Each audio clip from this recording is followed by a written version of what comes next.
All right. Hi, Tarla. How are you? Hi, I'm great. Douglas, how are you? Doing great. Thank you. Thank you for coming on the show. Nice to see you and James Dean. Yes. And great picture, by the way. What year was that taken?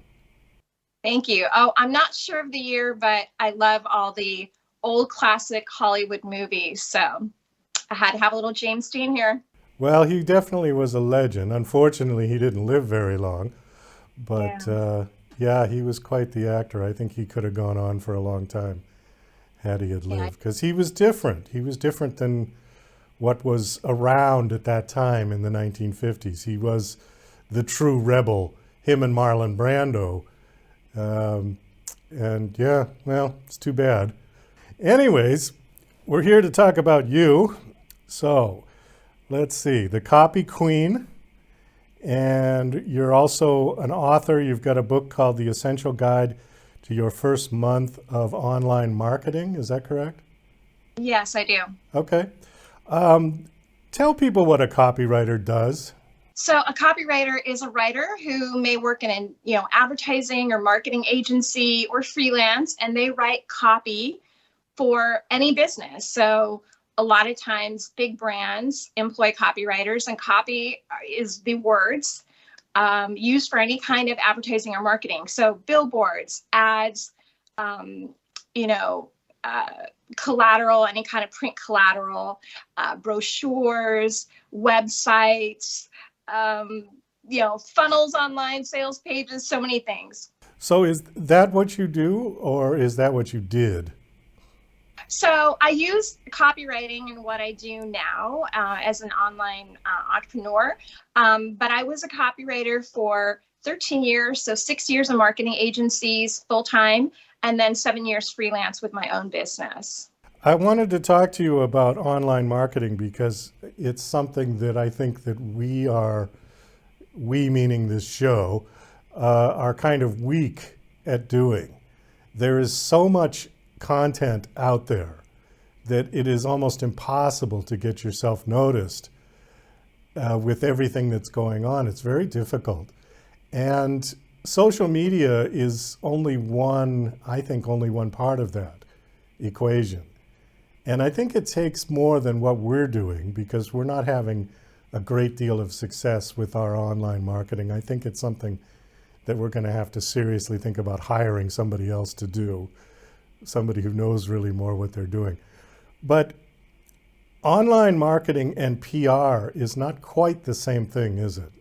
No, no. PR is where you're getting publicity in magazines, online publications, um, you know, very well known places like Forbes or Entrepreneur Magazine, and people are writing about you. Journalists are writing about you. Whereas with online marketing, you are using social media, advertising online through maybe Facebook or Instagram. You're using sales pages and funnels to market yourself online. Okay, but this can apply to anything, right? To any sort of product. Any business can use online marketing, absolutely. Have you found more businesses to be, certain businesses to be more successful than others in terms of online marketing? It seems to me that online content like music and podcasts and movies and books kind of get drowned with all of the content that's out there.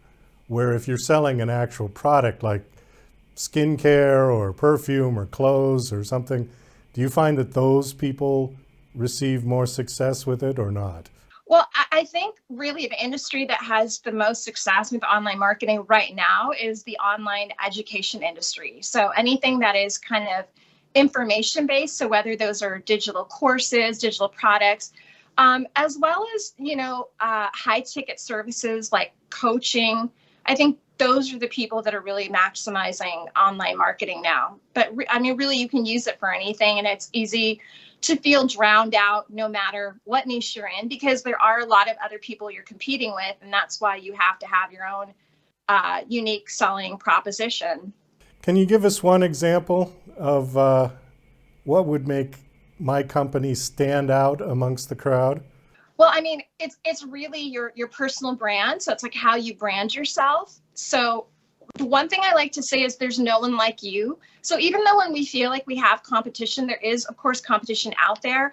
However, there's no one that's going to, even if someone has a similar show to you or has a similar style to you, there's no one who's Douglas.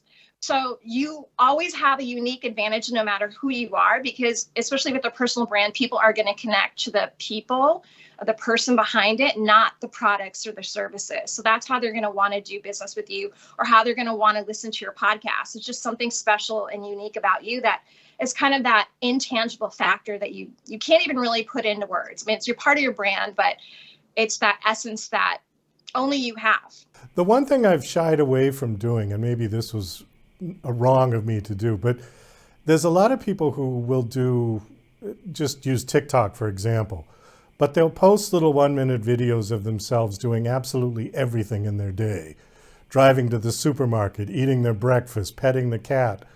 And I just don't do that because I don't feel like anybody cares about that I'm here to do a show.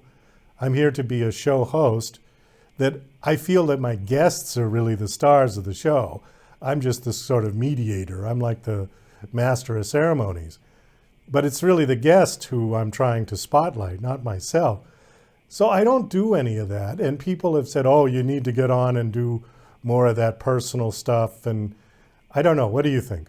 I'd agree with them. I mean, you have to do what's right for you. I'd say that there are no steadfast rules for anyone. However, I do teach my students to put themselves out there. And the whole reason behind the, documenting your day, so that's kind of a Gary V concept, is you're documenting your day because you're just bringing people along with you on the journey. So we're all regular people. We all, or most of us, right? We all do these regular things, like you said, of going to the grocery store, going for a beach walk, going to dinner. And when you involve people in your day, it's like giving them a little glimpse into your life. And so they feel more personally connected with you. It's about the personal connection.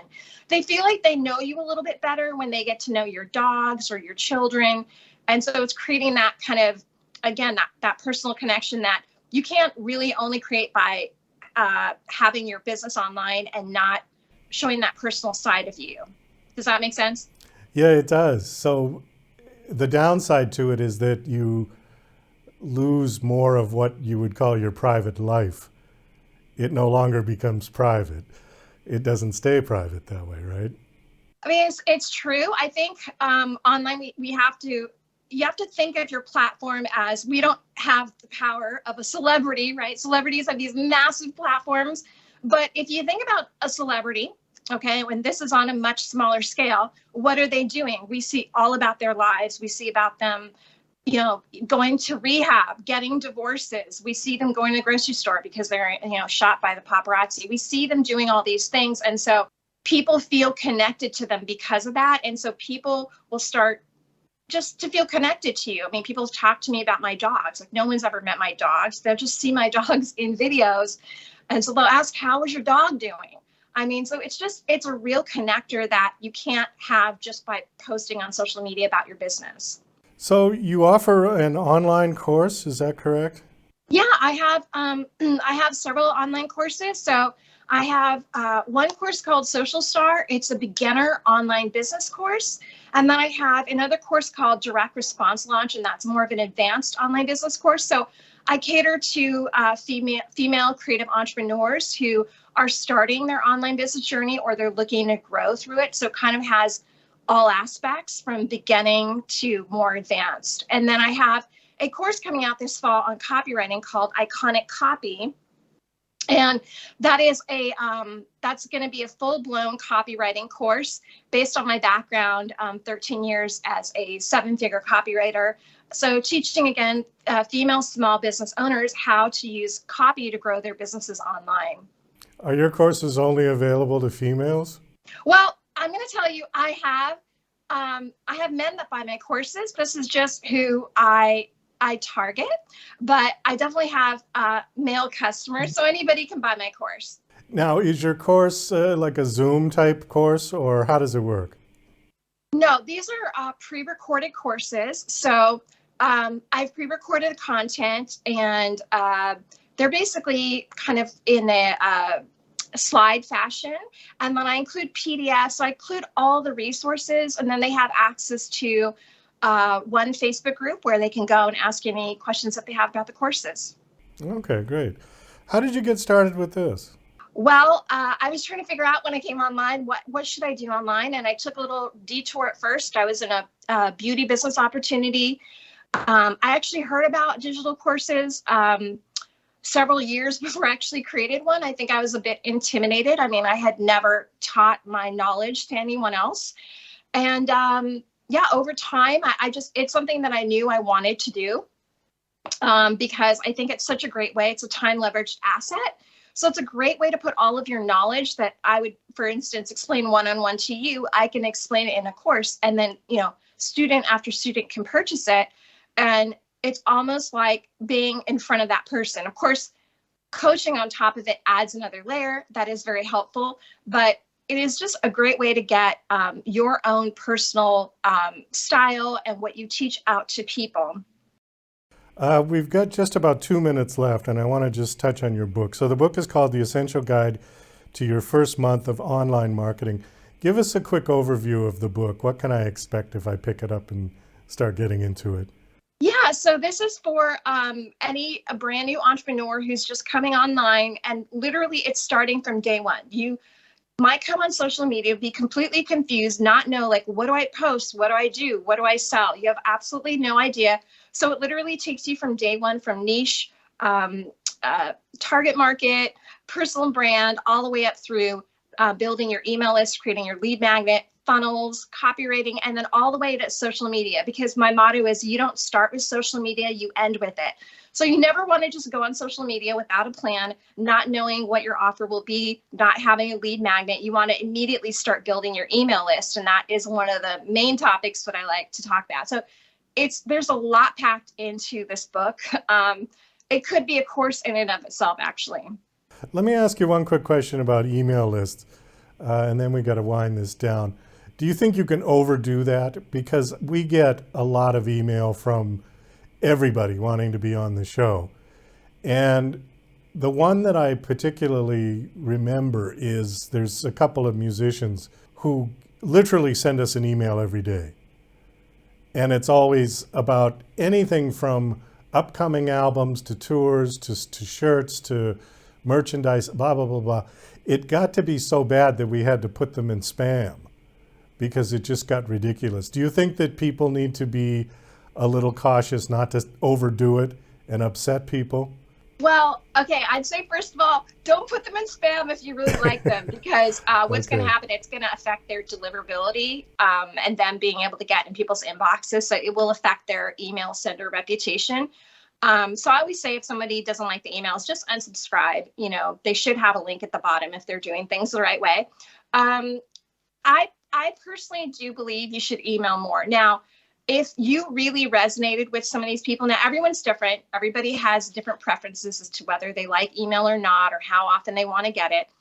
But generally speaking, if you really kind of connect with somebody, it's kind of like a best friend. They could, contact you as much as they wanted. And if you love this person, you would never get tired of them. So it's probably not the right connection. But typically, I've personally seen, the more that I email my list, and I teach when you're starting 2 to 3 times a week, but I go up to 5 times a week, which may sound like a lot. And at first I thought it was a lot, but I share personal stories, so they're entertaining. It's not like I'm saying, buy from me. I'm actually documenting my life, what we were talking about. But I've actually personally seen higher open rates. The more emails I send, I actually get more people opening. So my people like it. So it might be a case of they're not putting great content. They're being too self-promotional. They're not offering any value for you. That could be some of the reasons. And, I don't open all the emails I get myself. So that doesn't help the sender, but you can stay on email lists. You're not required to open every single email. But yeah, if sometimes we're just on too many email lists, and it's time to just focus on maybe those 3 or 4 people that we really connect with, and then just kind of unsubscribe from the rest. That's very good advice. On that, we've got to wind this down. Thank you so much for coming on. Do you have a website that you want to give out? Yeah, thank you so much again. And my website, where people can find out all about me, is tarlamakaeff.com. I'm sure my name will be somewhere in the show notes so you can find the spelling of that. We'll put it up on the screen as well. And okay, so from the website, people can find about your courses and about your book and everything. Everything's there. Okay. Well, Tarla, thanks so much for coming on. It was nice talking to you, and best of luck